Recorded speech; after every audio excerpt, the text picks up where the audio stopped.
Let's get into it. There's so much happening in America, and it continues to still be a dumpster fire. But on a serious note, gun violence in America. So we're taping today, and for those who don't know, as we're taping, the shooting at Florida State University happened, where two folks were killed. And our thoughts and prayers definitely go out to those families. And I'm not sure about the amount of people injured, and then prior to that, we've had a high school shooting in Dallas, Texas. Stacey, I want to talk about gun culture/gun violence in this country. And I think it's out of control. I definitely agree with you 150%.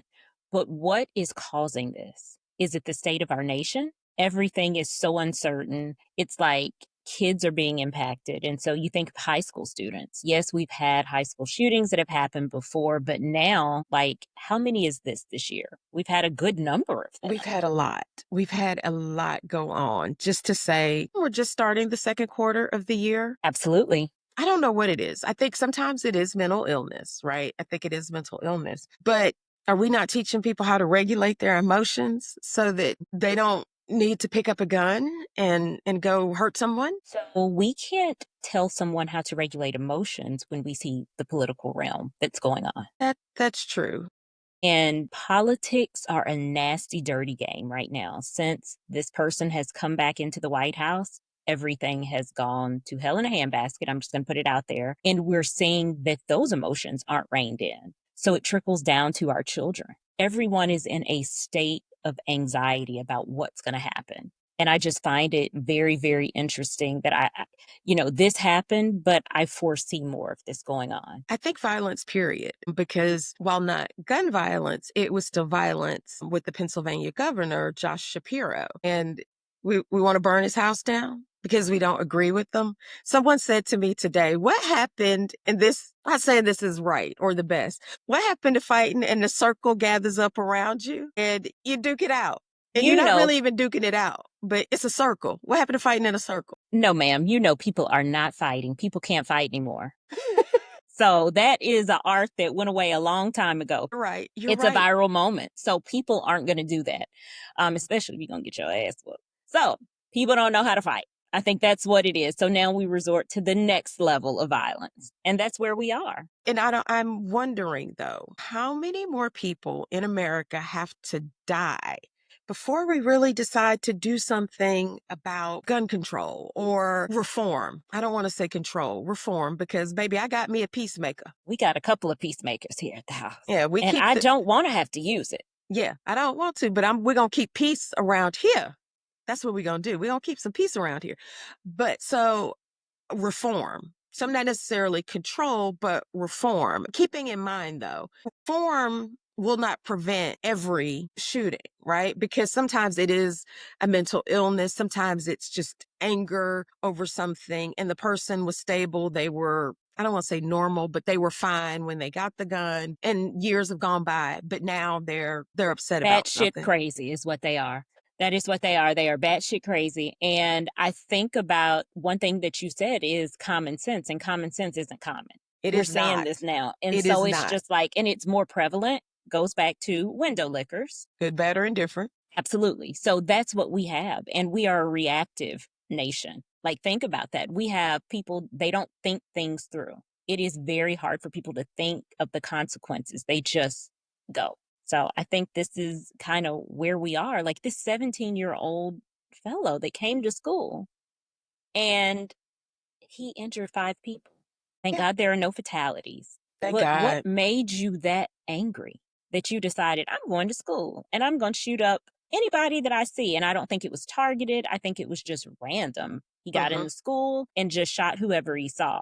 And thank God he was not a good shooter. Thank God. It's just a state of violence in this country. I'm really concerned because that means schools aren't safe. This has happened in churches, or not even just churches, places of worship. So regardless of faith. And we've become very barbaric. And so I don't know. Barbaric, but our leadership is barbaric. So like we can pivot that into El Salvador. Yeah. So it's a reflection. And the poor Kilmar, who they said was violent, a part of MS, 16, 13, and didn't have a record. Was just here lawfully. And now we won't bring him back.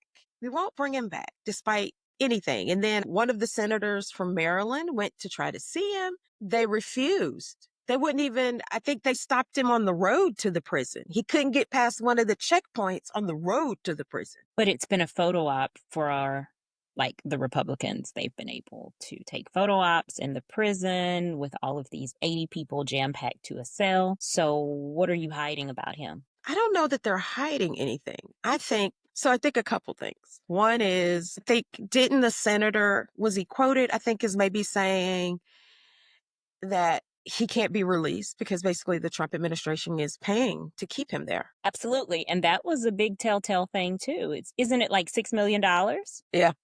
It's a I couple think of so. million. I'm concerned on so many levels because this is going down a very dangerous road, because I believe ultimately he wants to deport U.S. citizens. And once you get him out the country, the United States has no jurisdiction, right? Hey, we can't do anything about it. Our hands are tied. Meanwhile, we still walk with a pretty big stick. Our stick is getting smaller thanks to our good president, but we still walk with a pretty big stick. You used the word good and president together. Please don't do that. That is awful. No, no, no, no, no, no. Every day I wake up and I'm just like, God, what today? Because I feel like it's just, and we're going to become so numb to the trauma that is dangerous as well. But anyway, I digress, because I believe the Kilmar situation is a test for the courts. I really believe he's testing the limits of his power and how much he's able to get away with by defying the courts. So why would you want to do that? Why? Just why? I don't understand. There are bigger things to fight. Because if I can get the judicial branch in disarray and ignore the courts, I really have absolute power. Absolute power corrupts absolutely. And it's an authoritarian regime. He wants to be an authoritarian. The Supreme Court is going to hear arguments over birthright citizenship. Why are we hearing arguments? Isn't that something that's in the Constitution? Why are we hearing arguments about that? That is a waste of time. That is a waste of time. It I doesn't even certainly need to hope go there. so. I hope so, but this court has been shady in its dealings, so I don't know. But he is looking to set precedences and ignore, because normally the Justice Department enforces laws at the executive branch, but the Justice Department, Bondi is doing whatever he wants to do. So there's no Bondi's enforcement. just going along with it. Bondi's having a good time with it. But I feel like every attorney that he gets caught up with has their day of reckoning. I feel like this administration, sooner or later, will all be in trouble.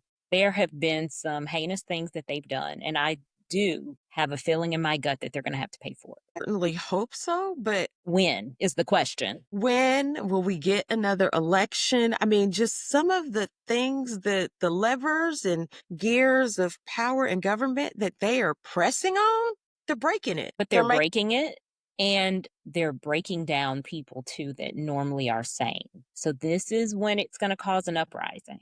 Mm-hmm. So I see that happening, and I don't think we are prepared for the people to come after our justice system.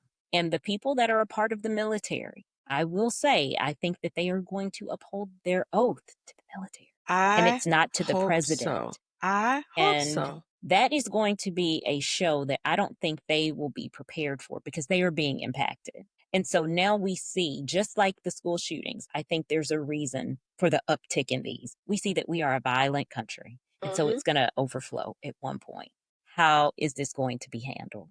Who's going to rein everyone in? Who's gonna stand up for the rule of law? And I'm very concerned about that. Absolutely. Because I think he's really testing his gangster with the judicial branch, and like kind of one of those, who gonna check me, boo? Who gonna check me? He really is saying that. And there's supposed to be a check. And he is slowly but surely ignoring orders and like, oh yeah, that doesn't matter. We don't care. We don't care. The bad thing is he has that immunity. So the Supreme Court gave him this immunity. And I'm just wondering, is there a way that you can roll it back? I've seen that question asked multiple times. Can you roll back that immunity? I'm not sure. And I'm wondering, do they regret that decision? And is there possibly another court case maybe making its way up through the system that would maybe cause this to be overruled? Because, I mean, that's how other decisions have been overturned. Affirmative action, court cases, it's litigation that just is moving up. So I'd hopefully see some more litigation move up. But he is just an evil man, just He is a destroying things. he's an evil lying man because Shannon, he weighs 224 pounds and he's 6'3". He does not. He is ready for the NFL combine. He is not. Well, that's He what he is said. not, That's what his doctor said. That's the one that's sticking out with me. And then the medical report with the scaring on his scaring, not scarring, because he couldn't spell that right. Scaring. I mean, this is a joke. And the one thing that has brought me a little bit of joy this week is China. They are eating our ass up, okay? Ooh, baby, for breakfast, lunch, and dinner. And we have nothing to say back to the people. And you know what? Let it be. When they had J.D. Vance in a dress and a wig, baby, let them cook. Because he called them the peasants. And I guess they said, let me show you what a peasant can do. Baby, yeah, they have been cooking up a storm. I've had a ball with it. I've thoroughly enjoyed being on that side of social media. Absolutely. Right and now. And you know what? I think a lot of Americans are cheering for them because this didn't have to be. Like, we are in a position where this did not have to happen. Honey, I'm rooting them on because they spilling all the tea. And listen, look, I'm here for it. Have been all over and just laughing.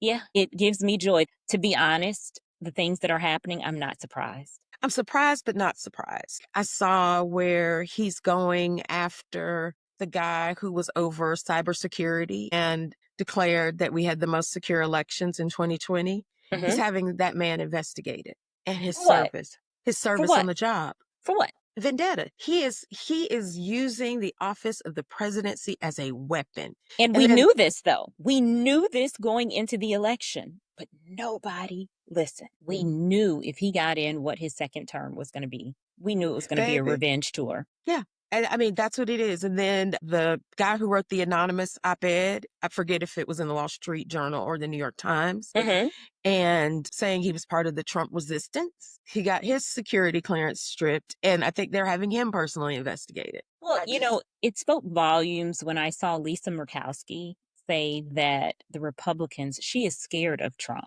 and what he will do. And all of the Republicans are. So that's why they're really just keeping their mouth closed. It speaks volumes, but at this point, get the fuck on. We need somebody that's not scared. But yeah, I mean, people have got to stand up. So I saw two things that kind of gave me a little bit of hope. They're in academia, though. I saw that, of course, Harvard has said, hey, we're private. You can't tell us what to do.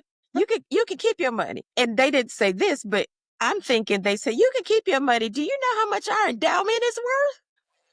Joe? But did you hear the background about what the vendetta is against Harvard? No. What is it? Spill the tea. He was unable to get into Harvard with his bad grades. But guess who did go to Harvard? Who? Barack Obama. And so it's that little penis syndrome of this man that he is always comparing himself to Barack Obama. Baby, Harvard said, not today. Not today. Get your ass on. That's what they said. Yeah, because I feel like the bubble above their head secretly said, no, our endowment is worth billions. Keep your funky money. And then I also saw a post about Big Ten schools, and Big Ten schools have put together some sort of pact, and they are standing up to Trump. And their pact is basically if one of the Big Ten schools is attacked, they take it as an attack on all of them. They will pool their resources to defend that school and stand beside that school. Girl, they acting like they online, aren't they? Was like, come on, Big Ten. But we will never get that from the SEC. Absolutely not. I'd be very surprised. Very surprised. No, we're not going to get that. I like that. I was like, okay, one come band, on. one sound. Yeah, that's what the Big Ten said. One band, one sound. Let's go. People gonna stand up for right. Lisa Murkowski is always somebody who is a little more centric, but this is wrong. Huh, Susan Collins? No. Susan Collins is a nervous wreck. She even has a nervous voice. She's always had a nervous voice, but Mhm. baby, it's probably even worse now. But she got a real one for a governor. That governor said, "Hey, you ain't gonna bully us. Go on, Yeah. find somebody else to do it." I need people to stand up. These institutions, this is not normal, and we've got to quit normalizing it and call a thing, a spade, and say, "No, we're not doing it." And I need some other schools, and I get it, but we need some other schools to stand up and say, that's not what you do." But think about how journalists have been treated. Like, journalists have been mistreated. They've got to stand together. Yes, and the AP, I am proud of the AP. I just read something that said they won't acknowledge you or you won't get access to Trump if you have pronouns in your signature, your email signature. How does anybody think this is right? America, it is time to stand up. It is time to stand up and do what's right. We did not do what was needed November 5th. People didn't listen. And I'm just going to plug it. Black women have been telling you for a long time. We told you. Hillary told you. The women knew what was going to happen. But Black women preached it. But y'all didn't want to listen. So now figure out what you need to do. Because we understood the assignment. We know what oppression looks like. It's going to continue to stay out here learning boots on the ground and other trail park dances. I've learned a few new dances over the weekend. So, clap yeah. my fan. Well, all right, friends. We'll see you Tuesday. And as always, you can add us later. A good one. That's a wrap on this episode of At Me Later. We drop new bite-sized episodes packed with news and sass every Tuesday and Friday. So make sure you're following us wherever you get your podcasts. And because we love validation, don't forget to like, subscribe, leave a review, and drop a comment to let us know what you think. It helps us more than you know. At Me Later is an A Collective production, and we'll be back in your ears soon. But until then, stay loud, stay opinionated, and as always, at us later. That's it for today, we think. Well, there's always more. I mean, no, it's going to be more tonight. But this is where we stop right now. Yeah. So over the weekend, we'll be all caught up and we'll probably have a laundry list of things to talk about. Hopefully there is nothing. Now, if something eventful happens, if there is something that happens over the weekend, we'll have to jump on just as an emergency. Absolutely. But we're going to hope that doesn't happen. If it doesn't happen, friends. Everybody's, at the tip. We want to keep it down. Keep it down. Look, and